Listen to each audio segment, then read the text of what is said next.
Well, it's interesting. It's something you said earlier that I just wanted to bring up something related to.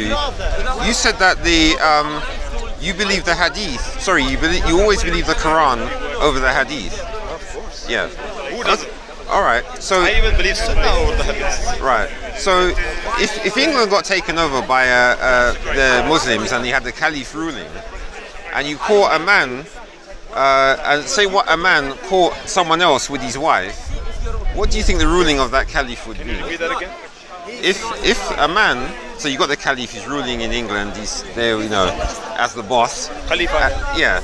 And so then one of the Muslim men, he comes into his house and catches his wife with another man.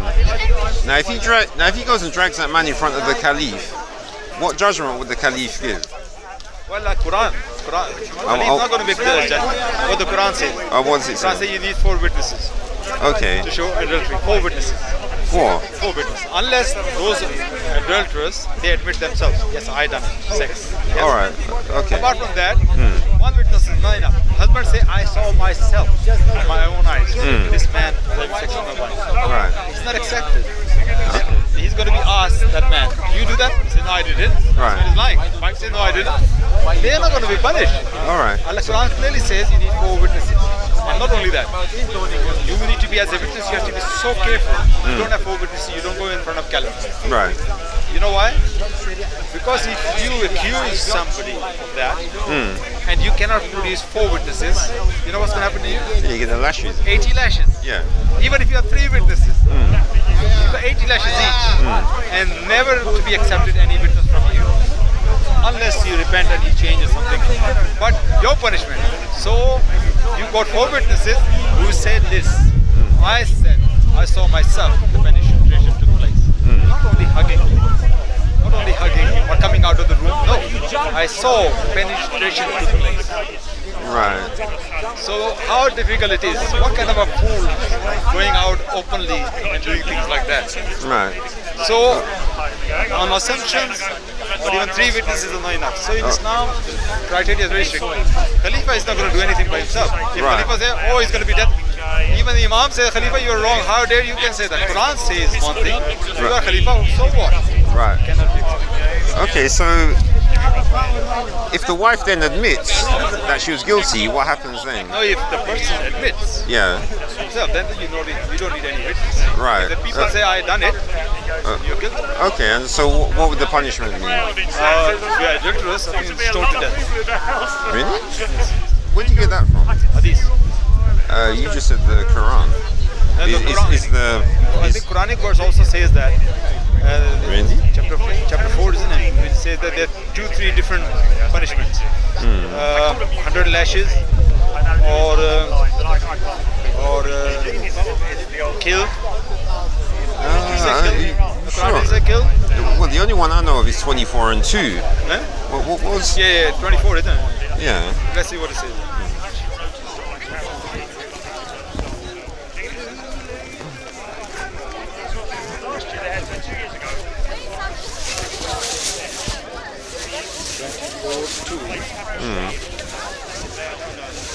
Those who fornicate, whether female or male, flog each one of them with 100 lashes.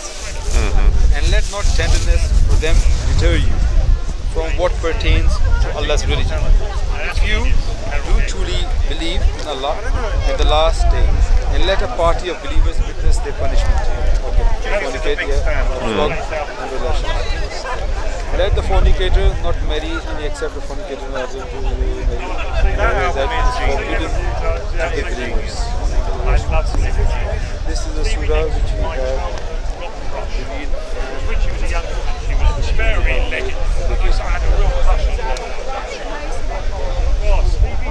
So, yeah, because in this one it says the woman and the man. But you see, in this one, he translates it as guilty of adultery or fornication. But I don't know if is the Arab word. Is it that is it jaram? Is it jaram? Is the word used? I'm trying to remember.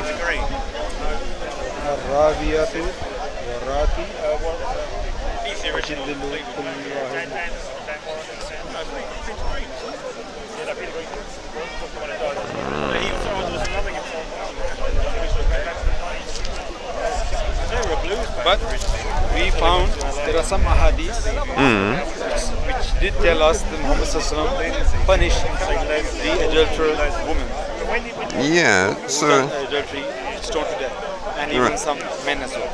Oh, Now we follow hadith in that sense. right. If it doesn't contradict the Quran, we have no problem following something which is a Sahih hadith, as long as it doesn't contradict the Quran. If anything contradicts the Quran, even its hadith, just leave it behind. Right. So, death penalty is for the adulterers, not fornicators. For the fornicators, that's not the punishment. If you're not married, if you're not married, then you are 100 lashes, and also you've been thrown out of this country for 1 year.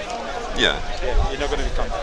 But if you're a married person, then stoned to death. Right.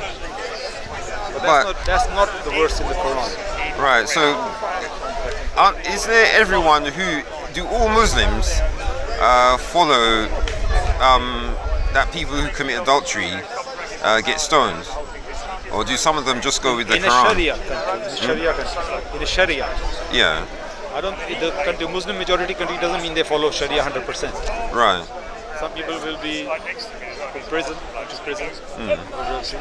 Some people got lashes, stoned to death only if this Sharia country. Right. Sharia law completely applied on it. There are Muslim countries like Malaysia. I don't think there's no stone to death. Also, Indonesia, the biggest Muslim country, they don't do stone to death. Apart from some part of Indonesia, which is Sharia law, which is Banda Aceh, Sumatra. That's a small state which is Sharia law applied, only small state. Right. So they do all this kind of thing, flogging and stone to death. But the other parts of Indonesia don't.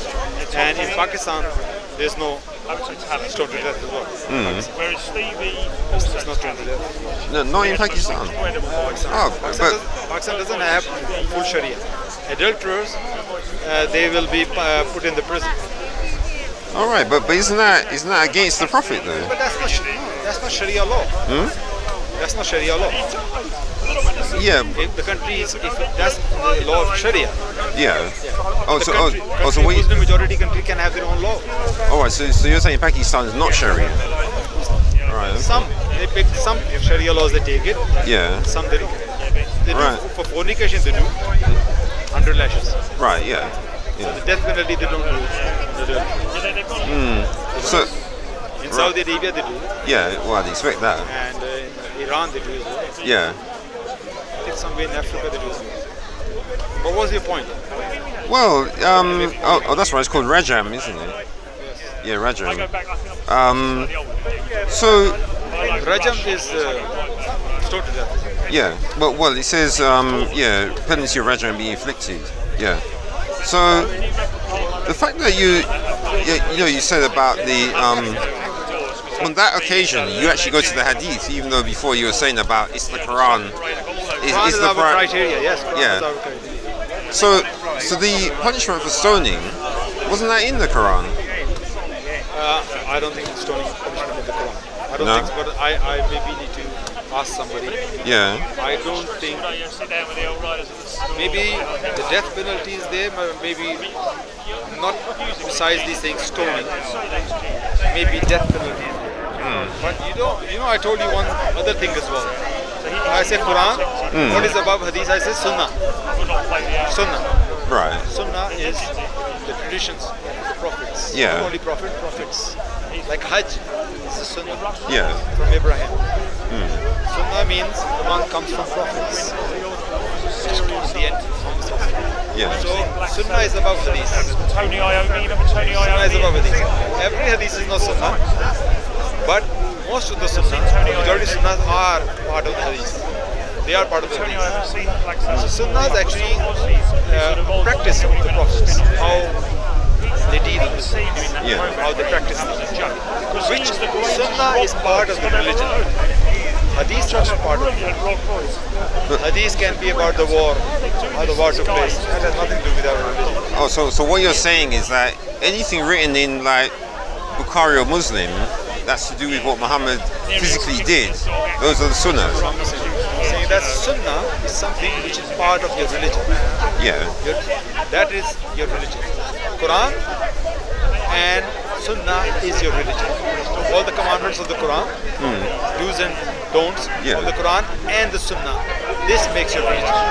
Apart from that is all hadith, is all historic details in the history, what happened, how he deals with people, what he says. In that there can be sunnah as well. For example, he talk about Hajj. When you do Hajj, do 7 times, run above Arafah, go to Arafah, Safa Marwa. That is sunnah. This is part of our religion. Yeah. That makes our religion. The rest of the hadith, they are not our religion. Right, but the What sunnah. he dress up like that, he wear this dress. That is not part of the religion. Right. But part of the religion is only those practices prophets prescribed for us. You must practice that. And that is our deen. Our deen comes from Quran and Sunnah. Right, but where's the sunnah written? Where are the sunnah instructions? Where are they I'll written? give you example. They are written in In the hadith. the hadith. Right. But Yeah. every hadith is not part of the religion. Okay. For example, Muhammad Sallallahu Alaihi Wasallam wear this black turban. That's as his practice. But that's not part of the religion. Yeah. Nobody says if you don't do that, then you're doing a sin. But sunnah, if you're not doing it, Yeah. then you're doing a sin. Right. For example, how he do salah. That is part of the sunnah. We Muslims are told to do pray like that. If you don't do that way, then we're doing something wrong. Right. On a Hajj, we done Hajj like that. That is part of our. Whenever we do Hajj, we do exactly as we were told. Not making any innovations. Not making our own. So if someone runs around, say, the Kaaba not enough times, Huh? that would be a problem. That would be wrong. That will be Right. innovation. Okay. That will be innovation. So most of the sunnahs, they come with continuity. We call tawatur. Sunnah come with tawatur. So that's why, for example, if Bukhari and Muslim was never written, our religion is still complete. If Bukhari and Muslim never written, our religion is still complete. Why I say that? Many times in these Christian missionaries, they tell us, oh, you don't even know how many times you have to do salah. If you don't have Bukhari, you don't even know how to do salah. They have a valid argument. Because Quran never tells us to do 5 times salah. Quran no. never says you do 5 prayers, yes? Yeah, no, but you say you can add it up to 5 if you look at the different verses. I think that's what you said Right, last time. chapter 20, if you look. Yeah. But Quran never give you 5 salahs. It tells you morning, afternoon. Christian missionaries tell you, Hadith tells you 5 salah. Bukhari, if the Bukhari was never there, you never know how many times you do salah. I asked him this question. Bukhari came 200 years after Muhammad Sallallahu Alaihi Wasallam, 240 years after Muhammad Sallallahu Alaihi Wasallam. Imagine what Muslims were doing for 240 years. Go back in the time of Bukhari, and let's say Bukhari wrote, oh, I got the Hadith, it says 5 times prayer. And imagine, people don't know how many prayers were there. Suddenly say, wow, thank you very much, Bukhari. We never knew there's going to be 5 prayers. Now we're going to start doing 5 prayers. You think that was logical? No. Yeah, but I Meaning think, everybody was doing that. Bukhari just collect one hadith and he put in his book. What I'm saying is this. When Muhammad Sallallahu Alaihi Wasallam died, the night he died, next morning Muslims got up and they done their prayer, morning prayer. In the afternoon, they done the afternoon prayer. Late afternoon, sunset and night prayer. Every single day they were doing that prayer, even until Bukhari came. Muslims were doing their 5 times prayer. So what we say, this is what we call tawatur, unbroken chain. Muslims knew what they were doing. yeah. For example, when I first time do prayer, I'm giving a simple example. When I first time do prayer, I saw my mother or father, I don't remember. I done that prayer. I never said, show me the Bukhari. Show me in the Bukhari where is it 5 times prayer. No. I woke up in the morning and I pray with my father. I never asked questions. So from generation to generation, these things are given to Muslims. We call it tawatur, continuity, unbroken chain. So this is what we call sunnah. Sunnah is an all unbroken chain. Muslims done fasting of Ramadan since the time of Muhammad Sallallahu Alaihi Wasallam. Unbroken chain. Never a year gone past when Muslims don't do fasting in the month of Ramadan. We don't need a Bukhari 200 years later to come and tell us. Yeah, but I don't think that's right that would have been why Bukhari was written. Obviously, he had a reason why he did it, and I doubt it was because people at the time weren't doing things right. Obviously, I don't know the actual reason why he decided to get up. I'll just give you an example of my personal example. When I done first time Salah, I didn't ask my parents to show me where Bukhari says. They didn't say, "Oh, my son, look, Bukhari says you have to do Salah like this." No, I just follow my parents. Yeah, I know. And this is from generation to generation. Things pass on to generation. This is how Islam lives. Yeah. So what I'm saying, that Sunnah come with tabatur, continuity, unbroken chain. But actually, it's interesting saying that. So maybe one of the reasons why Bukhari was needed, because even though he said about the unbroken chain, it seems like when it comes to the stoning for adultery, that because of the severity of the punishment, that's one of the reasons why you have this fragmentation for how they actually carry out the punishment, not necessarily according to what the Prophet said. But I've actually got this one. I was trying to look for it. What makes you say that? What makes you say that? Well, I'll read you this this hadith. It's Sahih Muslim, book 17, number 4192, and it says Uda. Sahih Muslim, yeah. Yeah. Ubada bi as-Samit reported that 4192, book 17. But this is the PDF version, so I know the numbers are different somehow. 79, yeah, I got it by hadith by Ubada bin as-Samit, yeah? Yeah, I don't know who the... Yes? Yeah, as reported that whenever Allah's apostle, may peace be upon him, received revelation, he felt its rigor and the complexion of his face changed. One day revelation descended upon him and he felt the same rigor. When it was over and he felt relief, he said, "Take from me, verily Allah has ordained a way for them, the women who commit fornication. When a married man commits adultery with a married woman and an unmarried male with an unmarried woman, then in case of married persons, there is a punishment of 100 lashes and then stoning to death. And in case of unmarried persons, the punishment is 100 lashes and exile for 1 year." So, do you believe that, Hadith? It says Sahih.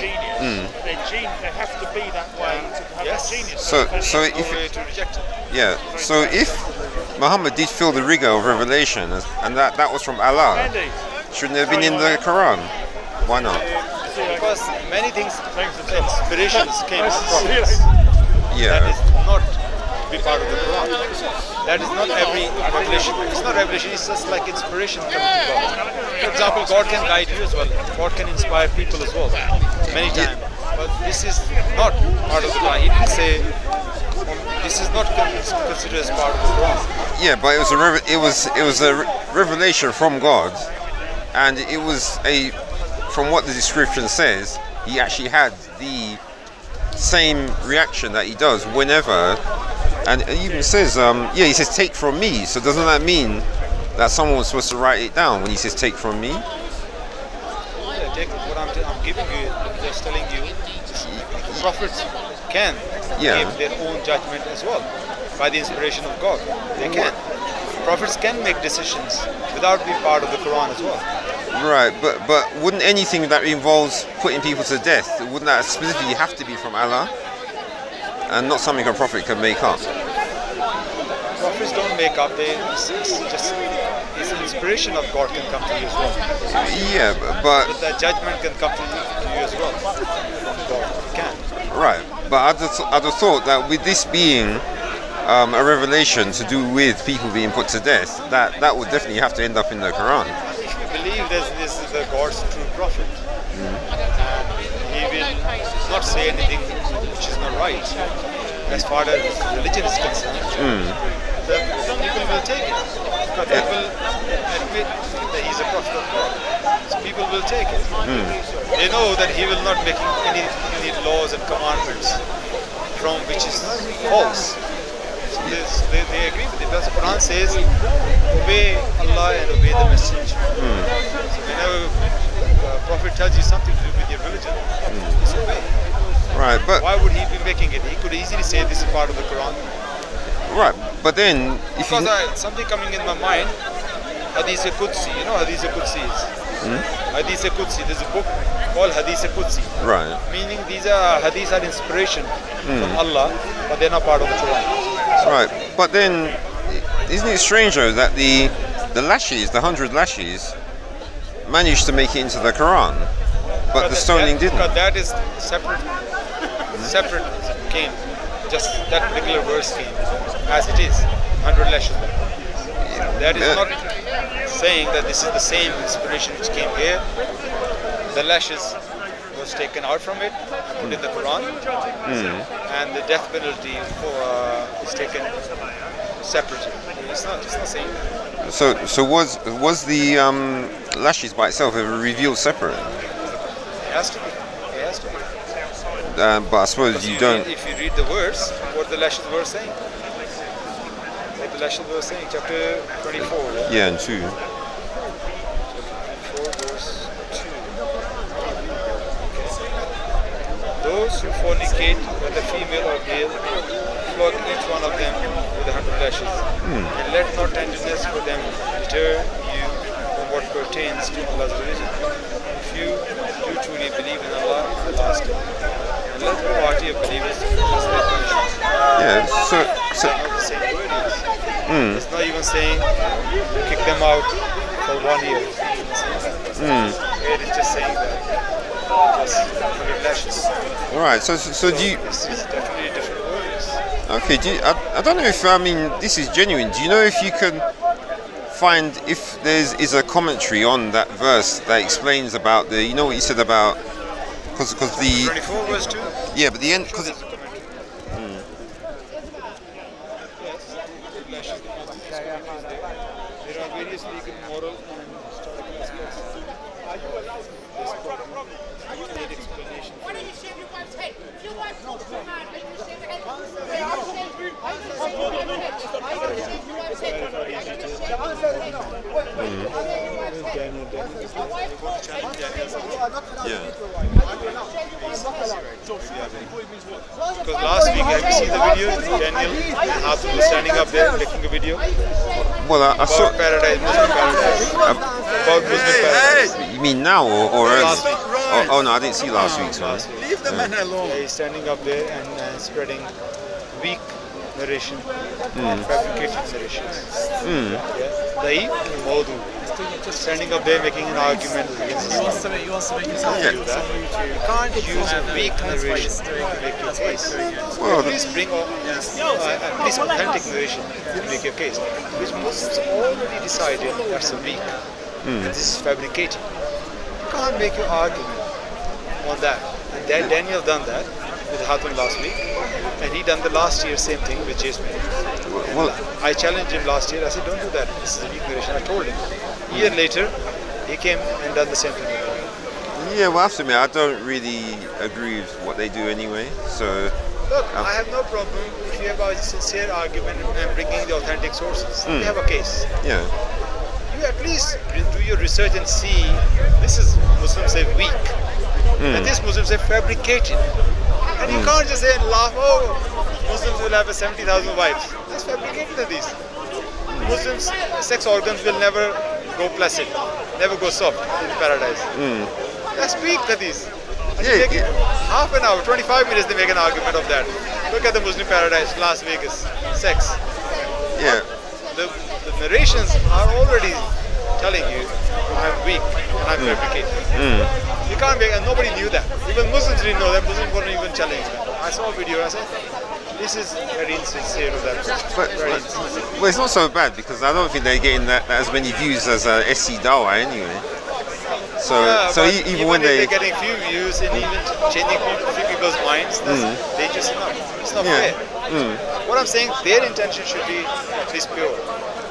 If they are sincere and seekers of truth and just people, you yeah don't pick up the weakest narration and make your argument. And on top of that, you're not telling people as well, Nabi is weak. You're not telling people that's weak. You're just telling, oh, Ibn Majah says that. At least be honest, say, look, he says weak, but I'm reading from Ibn Majah. So which tells me about their insincerity.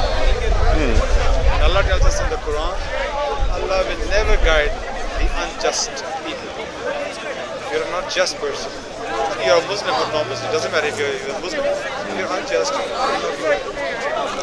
Well, yeah, but remember they're Christians, so they wouldn't be a well, part. I'm sure they believe in justice of God. You believe in justice of God? Yeah, Christian. You believe, You're Christian. yeah, No praise Lord. you believe God is just. You believe God is just. yeah. You believe God wants you to be just. You believe that God wants you to be just. Yeah, obviously. Yes. Yeah. So how come that's justice when you're picking up fabricated narrations and making a fun of it, making a laugh? Look, this is Muslim paradise. It's not just. Yeah, I know, but I already said that. I don't really agree with the way they do things anyway. I mean, there's even the time we were talking and they came and interrupted, so I'm not necessarily a fan of them.